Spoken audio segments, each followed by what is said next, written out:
స్టాలిన్ని ఇతను ఏం చేశాడు, షణ్ముఖం చేతిలోకి పార్టీ వెళ్ళిపోతుందని గ్రహించేశాడు పళనిస్వామి. గ్రహించి అందుకోసం ఏం చేశాడు, ఈ ప్రపోజల్ని ముందుకు తెచ్చాడు.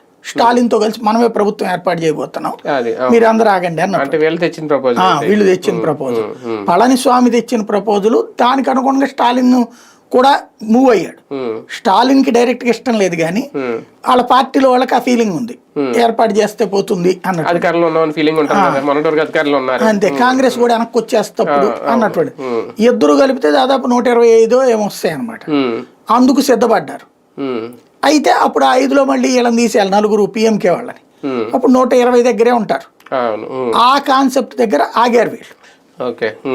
చివరికి ఇతను చేసినటువంటి పని ఏంటయ్యా అంటే, ఇప్పుడు షణ్ముఖము మిగతా వాళ్ళందరికీ కూడా మన ప్రభుత్వంలో ఏర్పడిపోతే మళ్ళీ మీకు పనులు జరుగుతాయి. ఎందుకంటే మన గత 5 సంవత్సరాలలో ప్రభుత్వం లేదు, అంతకుముందు 10 ఏళ్ళు వరుసగా ఉన్నది కదా ప్రభుత్వం. 10 ఏళ్లలో వీళ్ళు రాజరికం ఎలగబెట్టుంటారు, జయలలిత మనుషులు ఆ టైప్లో. ఈ పవర్లో ఉండేవాడు ఎప్పుడు కూడా పవర్ కోల్పోతే తట్టుకోలేడు. మీరు చూడండి, ఎందుకని కాంగ్రెస్లోకి మొన్న పోయారు బీఆర్ఎస్ వాళ్ళు. అంతకుముందు కాంగ్రెస్ వాళ్ళు తెలుగుదేశం వాళ్ళు ఎందుకు వచ్చి బీఆర్ఎస్ లో చేరారు? పవర్ లో లేనప్పుడు ప్రతిపక్ష ఎమ్మెల్యేకి, వాళ్ళ వైసీపీ ఎమ్మెల్యేకి ఎవడు విలువిస్తాడు? లోకల్ గా ఉన్నటువంటి అధికారులు. మెయిన్ ఏంటంటే